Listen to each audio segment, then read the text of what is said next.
పాత్రలు ఇవన్నీ చూడగానే ప్లేట్ అక్కడ పెట్టి నందిని 5 స్టార్ రేంజ్ లో భోజనం చేసేదాన్ని. ఇక్కడ కూడా నీకు అలాంటి భోజనం కావాలంటే ఎలా దొరుకుతుంది?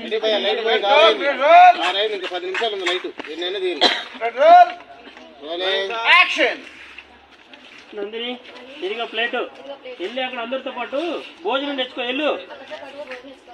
వెళ్ళి అక్కడ పెడుతున్నారు భోజనం. నేను అక్కడికి వెళ్ళి నిలబడాలా? కడుపు నిండాలంటే క్యూలోనే నిలబడాలి. చిచ్చి నేనేంటి భోజనం కోసం నిలబడ్డాం, పైగా అలాంటి భోజనం. అసలు ఇక్కడ ఈ పాత్రలు ఇవన్నీ చూడు ఎలా ఉన్నాయో. కూర్చోమ్మా ప్లేట్ కింద పెట్టి. నందిని 5 స్టార్ రేంజ్ లో భోజనం చేసేదానివి. ఇక్కడ కూడా నీకు అలాంటి భోజనం కావాలంటే ఎలా దొరుకుతుంది? తినమ్మా.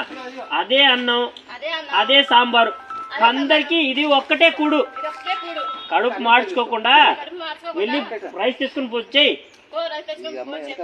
అలా చూస్తుంది. ఏంటి ఆలోచిస్తున్నావు నందిని? ఈ టైం దాటితే మళ్ళీ భోజనం ఉండదు. ఇల్లు రాత్రి అంతా మళ్ళీ పస్తులు ఉండాల్సిందే. ఇల్లమ్మా.